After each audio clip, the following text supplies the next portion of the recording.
उसे, हाँ लिखो, तुमको मेरी मदद करना पड़ता है, क्या हो जाएगा? तुमको मेरी मदद करना पड़ता है, क्या हो जाएगा? You have to help me. और अगर मैं ये कहूँ कि तुम्हें मेरी शादी में आना है, मान लो आपने कार्ड दिया और कहा शादी में आना है, तुम्हें मेरी शादी में आना है, क्या हो जाएगा? यू हैव टू कम, या you have to attend, you have to attend my marriage. बुलाओगे कि नहीं? You have to attend my wedding, you have to attend my marriage, कुछ भी लगा लो, बात होना एक ही काम है, ठीक है। You have to attend my marriage. उसके बाद तो दोनों देखो, तुम्हें आना पड़ता है भी हो जाएगा और तुम्हें आना है तब भी हम ये लगा सकते हैं, ठीक है। तुम्हें अंग्रेजी सीखना है तो क्या हो जाएगा? You have to learn English. अगर मैं ये कहूँ तुम्हें अंग्रेजी सीखना पड़ता है, you have to learn English, और तुम्हें अंग्रेजी सीखना है, you have to learn English. लेकिन इसे ऐसे भी बनाया जा सकता है, जब इस प्रकार की बात होती है कि तुम्हें अंग्रेजी सीखना है, तो इसमें इज ए मार का प्रयोग भी कर सकते हैं। तो हाँ, you are to learn English. थोड़ा सा हम इसे डिफ्रेंशिएट ज़रूर कर लें कि जब पढ़ता है, कंपल्सन की बात करें, मजबूरी की, तो ये बना लें, और जब हम क्रिया पर बल देने की बात करें, एम्फेसाइज द वर्ब, तो हम ये बना लें। Any problem? ठीक। उसके बाद देखो ज़रा और सेंटेंसेस, मजबूरी की बात हो रही, हमने हैज़ टू ऊपर लिखा है, लेकिन सिचुएशन के हिसाब से हैव टू और हैड टू और विल हैव टू होता चला जाएगा।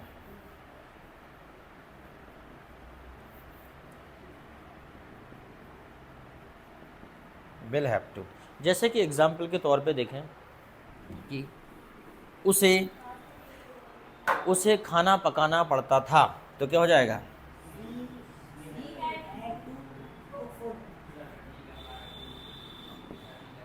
हम ऐसा मान के चलते हैं कि शायद महिला ही खाना पकाती होगी, पर पुरुष भी पकाते हैं। जब नौकरी करते हैं कहीं बाहर तो वो खुद ही बनाते हैं खाना, he had to cook food. और आपने देखा होगा कि हमने कामों का डिवीज़न कर दिया है, कुछ काम महिलाओं को निर्धारित कर दिए, कुछ पुरुषों को। वास्तव में देखा जाए तो वही काम अगर घर से बाहर निकलते हैं तो काम बदल जाते हैं। जो काम महिलाएं घर में करती हैं बाहर वह काम पुरुष करते हैं, और जो काम घर में पुरुष करते हैं वो बाहर महिलाएं करती हैं। अब देखो कैसे, लेट मी एक्सप्लेन। ये बताओ, घर में खाना कौन बनाता है?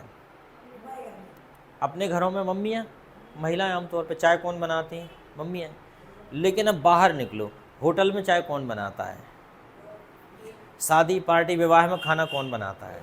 मेल बनाते हैं। घर में पोंछा कौन लगाता है? महिलाएं। और बाहर साफ सफाई प्लेटफॉर्म पे कौन करता है? अस्पतालों में कौन करता है? ज़्यादातर तो पुरुष, male and most of the time male, ठीक है, मेल ज़्यादा काम करते हैं बाहर। तो ये है कि there is no division of the work, there is no any specify work for any special person. Okay, work is work, anyone can do it, anyone can do it, anyone can help. Okay, that is why there should not be any discrimination, that is called the gender discrimination at home. Okay, that you should not have the mindset that something is done by your sister, because of the social structure we think that something is done by our sister, but in reality work is only work. Anyone can do that work, either you or your sister, anyone can do that. But generally, because of social system we have a type of a dependency. We start eating food but we demand a glass of water by sister. Okay, give me a glass of water. Okay, we eat food and keep our utensil or keep our plate outside. Okay, because we know that sister or mother will clean it, am I right? But it should not be. Sister and mother, they are also like you. Okay, you can also clean any time. चलो ठीक है, आगे देखते हैं। तो क्या हो जाएगा कि उसे खाना पकाना पड़ता था, he had to cook food. और बताओ ऐसा कौन सा काम है जो आपको करना पड़ता था पास्ट में? जैसे कि मुझे साइकिल से आना पड़ता था, I have to come by bicycle. और बताइए आप, ऐसा कौन सा काम है जो आपको करना पड़ता था? अपने खुद के सेंटेंस बनाते हैं तो ज़्यादा समझ में आता है, जल्दी याद होता है। Yes, I had to wash, मुझे कपड़े धोना, अब नहीं धोते। आई हैड टू वॉश, अब नहीं धोते कि अब सिस्टर बड़ी हो गई तो उसके सुपुर्द कर दिया। लेकिन अच्छी बात है, हमारे परिवारों में लड़कियों से कपड़े अपने नहीं धुलवाते, उनको कन्या देवी मानते हैं, इस चक्कर में बच जाते हैं वो, है ना।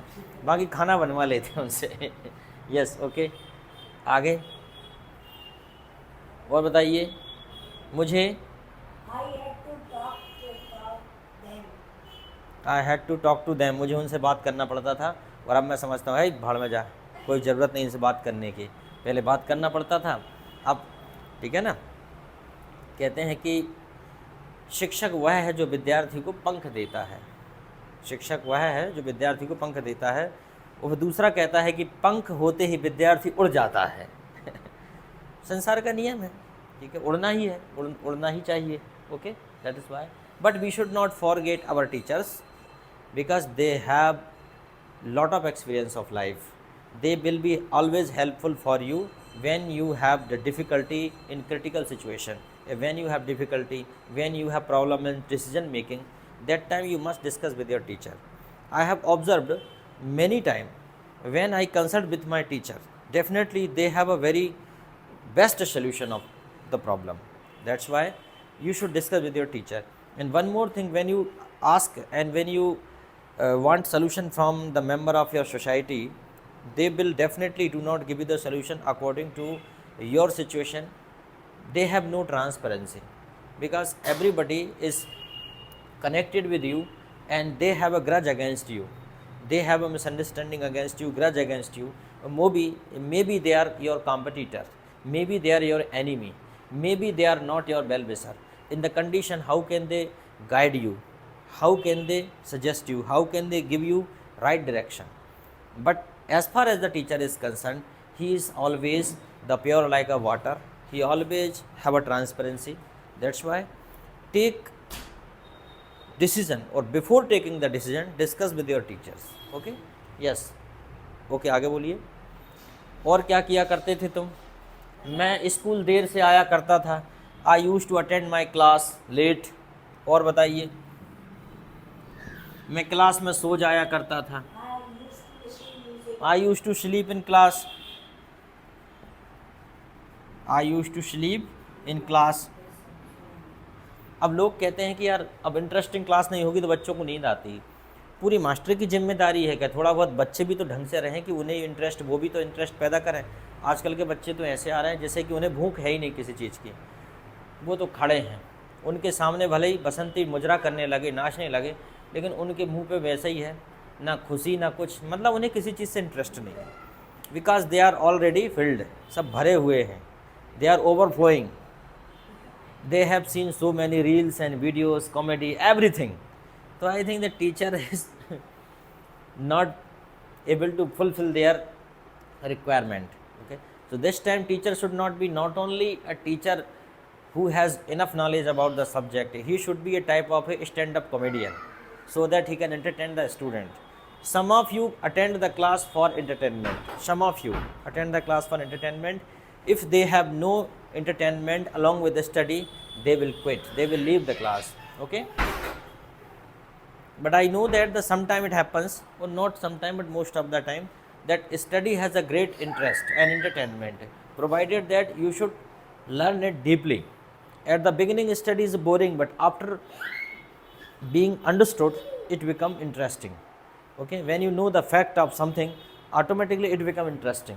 Okay, किसी चीज़ के फैक्ट का पता चल जाए तो कितना आनंददायी होता है वो। ठीक है, जैसे कि आप साइंस पढ़ते हो, साइंस आनंददायी होता है। लोग कहते हैं मैथ्स बोरिंग है, मैं तो कहता हूँ मैथ्स कितना आनंददायी है, जिससे बनती है उससे पूछो।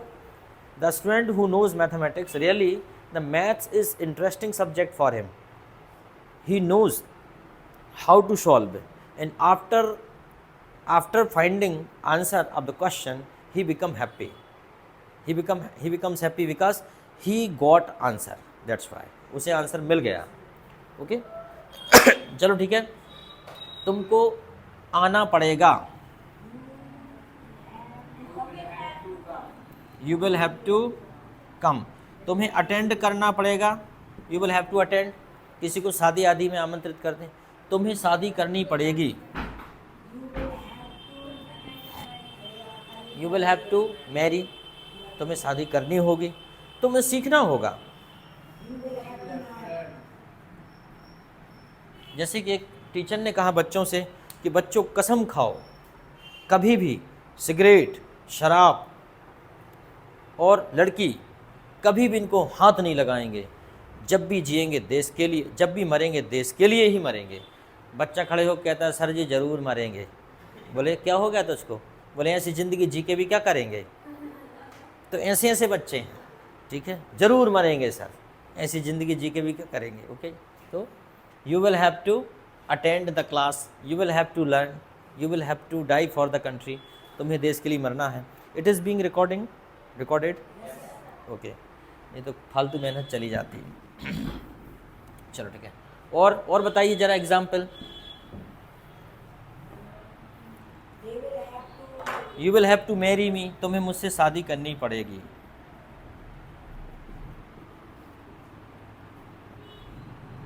जैसे कि शुरू में जब शादी नहीं होती ना, तब लोग बोलते हैं तुम मेरी जान हो, ठीक है, और शादी के बाद जब शादी हो जाती है ना, वही बात है कि शादी के पहले तो कहते हैं तुम मेरी जान हो, और शादी के बाद कहते हैं कि तुम मेरी जान खाती हो, ठीक है ना। तो ये बड़ी समस्या है कि व्यक्ति बहुत जल्दी किसी भी चीज़ से उनसे मन उब जाता है, और ख़ासकर ऐसी सिचुएशन में। और you will have to marry me, तुम्हें शादी करने पड़ेगी, लोग दबाव बनाते हैं किसी पर भी, ठीक है, but it should not be, ये नहीं होना चाहिए, it should not be done. Every person has a freedom, and when you will pressurize somebody to do something, definitely there will be no possibility of happiness in the life. It's a type of a slavery. That's why in the relationship, do not apply your power, or do not torture anybody, do not pass any kinds of comments anybody, especially in the case of relationship, ठीक है। ये बात तो सही है कि शादी के पहले लोग कैसा ट्रीट करते हैं, ठीक है, और after the marriage if the relation is not good, then they start fighting with each other. Before marriage they say don't go there, there is a pit, बोलते हैं ना, there is a pit, yes right, there is a pit. Before the marriage वहाँ मत जाओ, वहाँ गड्ढा है। शादी के बाद वहाँ कहाँ जा रही, गड्ढा तो जहाँ है, ठीक है। तो this is the condition, ठीक है। तो it happens generally when the people have the interest, they start talking nonsense in their life, ठीक। You will have to marry me, तुम्हें सीखना पड़ेगा, you will have to learn, तुम्हें मेरी मदद करनी होगी, तुम्हें देश के लिए मरना होगा। देश के लिए मरना सेक्रीफाइस होता है ना। You will have to sacrifice for the country, मतलब अपना त्याग कर देना। त्याग से तात्पर्य वही होता है कि आप मरने जा रहे हैं देश के लिए, ठीक है। देखिए ये सब भावना है, और आप अकेले त्याग नहीं करते हो, कुछ क्रिटिकल सिचुएशन आ जाती है तो आपको वैसा करना होता है। अब ऐसा थोड़ी कि मोहल्ला पड़ोस में त्याग करते फिर रहे, कुछ बड़ा काम हो तो त्याग कर दो। वो छोटे छोटे त्याग तो आदमी रोज़ करता है, इच्छाओं का त्याग है ना, इच्छाओं का त्याग, गुस्से का त्याग, सोचते हैं जाने दो यार, हटाओ, जा सिमरन जी ले अपनी ज़िंदगी, ठीक है। तो क्या रहता है, we have to sacrifice something every day, okay. मन का नहीं होता तो रोज़ त्याग ही तो कर रहे हैं आप लोग, है ना। यस,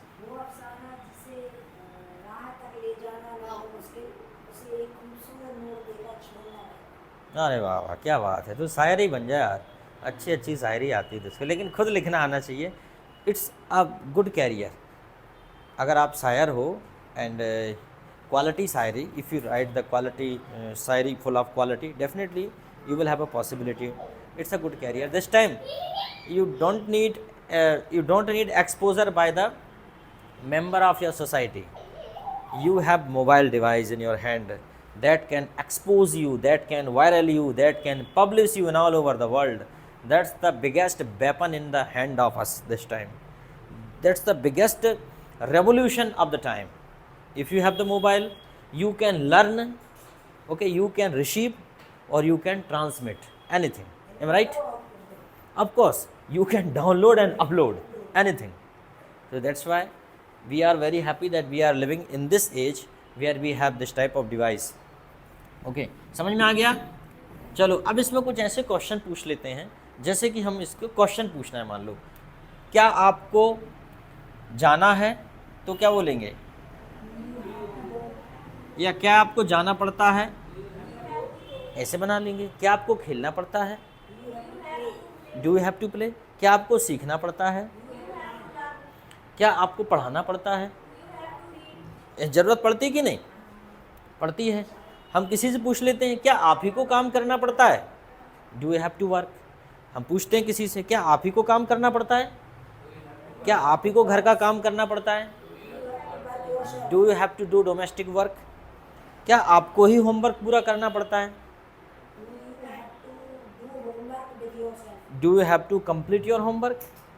ठीक है, कुछ लोग बोलते नहीं हम नहीं कराते, छोटे भैया के 2 कान में देख उससे करा लेते हैं, चल लिख, वो लिख भी देता है डर के मारे बेचारा। ठीक है, डू यू हैव टू, आगे इससे क्या लिखना पड़ता है, लेकिन फिर इसका कोई फ़ायदा थोड़ी होता है आपको। ठीक है, लेकिन देखिए कभी परोपकार करने का एक फ़ायदा है। ठीक है, पूरा श्लोक पूरा तो याद नहीं है मुझे, पर उसका एक फ़ायदा है परोपकार करने का। बाटन बारे के लगे ज्यों मेहंदी को रंग, मतलब इसके पहले की लाइन नहीं है। हाँ, मतलब ये है कि परोपकार करने से ये होता है, जैसे बांटने वाला जो मेहंदी बांट के देता है दूसरे को, तो पहले उसके हाथ लाल हो जाते हैं। तो परोपकार करने का ये फ़ायदा ज़रूर होता है कि उस काम में आपका परफेक्शन हो जाता है। उस काम में जब आप किसी की हेल्प करोगे तो उसमें आपका परफेक्शन हो जाता है। Am right. एंड चलो, डू यू हैव टू, क्या आपकी मम्मी को खाना पकाना पड़ता है,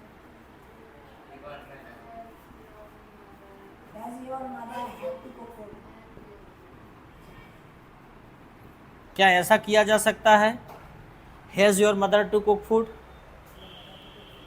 किया जा सकता है। या ऐसा भी कर सकते हैं, does your mother has to cook food, ये किया जा सकता है। अब बताइए क्या है सही है, यहाँ पे कुछ गलती है क्या, नहीं कुछ गलती है यहाँ पे, बताओ, ये मैंने गलत लिखा है, नहीं बताओ क्या गलती यहाँ पे। जब गलती करोगे तो ही तो सीखोगे। Does your mother have to, समझ में आ रहा है कुछ ऐसा क्यों किया मैंने, डज लग गया तो फिर सिंगुलर लगाने की आवश्यकता नहीं है। तो ये होगा does your mother have to cook food, या has your mother to cook food, ऐसा भी किया जा सकता है। चलो ठीक है, अगला, क्या तुम्हें जाना पड़ता था, क्या तुम्हें खेलना पड़ता था, तो क्या हो जाएगा, did you have to play. क्या तुम्हें सीखना पड़ता था, did you have to learn. क्या तुम्हें नाचना पड़ता था, क्या तुम्हें गरीबों की मदद करना पड़ता था। ठीक, चलो फ्यूचर का बताइए ज़रा कोई एग्जाम्पल। क्या तुम्हें मरना पड़ेगा, बताओ, क्या तुम्हें मरना पड़ेगा, will you have to die. क्या तुम्हें मरना पड़ेगा, आप बोलोगे नहीं हमें नहीं मरना पड़ेगा, वो तो ऑटोमेटिक व्यवस्था है इसके लिए एफर्ट्स नहीं लगाने पड़ते। ठीक है ना। क्या आपको सीखना पड़ेगा,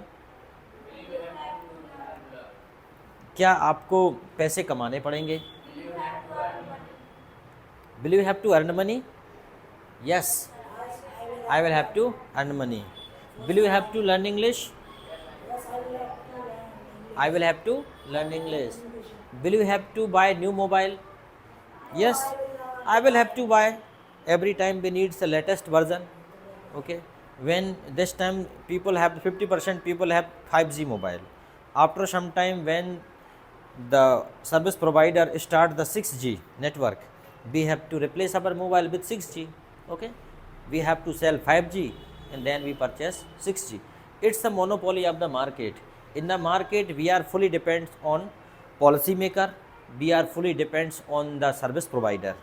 What they provide, we consume या we use. We are only consumer. Am I right? हमारे हाथ में कुछ भी नहीं है। और कहते हैं कि जो बड़े बिजनेसमैन होते हैं वो हमारी भावनाओं से पैसा कमाते हैं। कोई बता सकता है इस बात को, भावनाओं से पैसा कैसे कमाया जाता है? भावनाओं से पैसा कैसे कमाया जाता है? देखो भावनाओं से पैसा कैसे कमाते हैं। मान लीजिए उदाहरण के तौर पे आपने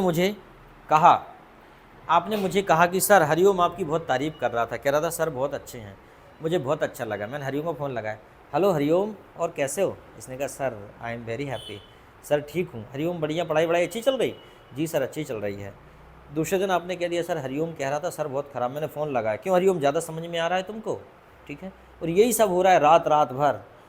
आप बहुत अच्छे लगते हैं, आपकी आँखें बहुत अच्छी हैं, आप बात कर लिया करो कभी कभी, आप बात कर लेते हो तो मेरा डाइजेशन ठीक हो जाता है, मेरा पढ़ाई में मन लगता है, मेरी ज़िंदगी में कोई नहीं है। ठीक है, मेरी ज़िंदगी में कोई नहीं है, मेरी ज़िंदगी बड़ी तन्हा है, मैं बड़ा अकेला हूँ। वो बोलते तो मम्मी पापा कहाँ चले गए सब? नहीं वो बात नहीं, वो सब तो हैं लेकिन one more member, I need one more member. अच्छा ये सब पूरे कार्यक्रम में, जब बातचीत में, ये बताओ जो बैलेंस का पैसा गया वो कहाँ गया? वो जो प्रोवाइडर है, सर्विस प्रोवाइडर, उनके पास चला गया। तो बताइए आपकी भावनाओं से पैसा कमाया कि नहीं? आपको गुस्सा आए तो फ़ोन लगाओगे, किसी के प्रति आकर्षण या स्नेह है तब भी फ़ोन लगाओगे, पैसा कहाँ जाएगा? उधर। क्या व्यवस्था है? हमारी भावनाओं से वो पैसा कमाते हैं। कई बार मम्मी को फ़ोन लगा रहे हैं, मम्मी मैंने ऐसा नहीं बोला था, बेटी फ़ोन लगा रही पापा को, पापा इसने मम्मी से ऐसा बोला, दिन भर वही गचड़ पचड़ चलती रहती है और पैसे कहाँ चले जाते हैं? रिलायंस कम्युनिकेशन के खाते में। मतलब सोचो कि हम जरा भी कुछ करते हैं, that money goes to them. That is called earning money by emotions, that is the business of emotions. ठीक है। और कंपनियां क्या करती हैं? आपके इमोशंस का क्या खेल करती हैं। ठीक है। पहले मैं कहीं भी जाती थी तो मेरे कोई दोस्त नहीं था क्योंकि मेरी स्किन बड़ी काली थी। हालांकि ये आजकल बंद हो गए हैं। ठीक है, गवर्नमेंट ने एक्शन लिया इस पर, सुप्रीम कोर्ट ने। बट फिर मुझे मिली फिर फेयर एंड लवली 7 रुपये वाली, फिर मैंने लगाई। अब देखो मेरे बहुत सारे दोस्त हैं। ठीक है, पहले मैं गंजा था, मेरे सिर पे बाल नहीं थे, मुझे कोई फ़र्क नहीं पड़ता। फिर इधर से कह रहा फ़र्क तो पड़ता है, रो रहा है अकेले में बैठ के। फिर मुझे मिला केस किंग और फिर मैंने केस किंग लगाया और अब मुझे कहीं भी जाने से कोई डर नहीं लगता। अब मेरे लाखों दोस्त हैं। ठीक है, अंडरस्टैंड। पहले आदमी से सब दूर भाग रहे हैं, फिर उसने पाउडर लगा लिया खुशबू वाला, फिर एडवर्टाइजमेंट देखो, फिर लड़कियां आ रही हैं उसके बाद सूंघते हुए उसके पास आ रहे हैं पाउडर की खुशबू से। तो I think that is the game of emotions, मतलब आदमी की भावनाओं के साथ खेलना। ताकि कम बालों वाला आदमी को इतना डिप्रेस कर देते विज्ञापन कंपनियां कि उसे लगता है कि यार अब तो ये तेल खरीद ही लूँ और अच्छे बड़े बड़े बाल कर लूँ, बड़े रिच जैसे, ताकि मैं अच्छा लगूँ। जबकि the person should work on his personality, not should be on this type of things. ठीक है, इस टाइप की जो आउटरनल अपीयरेंस पे काम नहीं करना चाहिए। That day I told you about व्यक्ति को अपने नॉलेज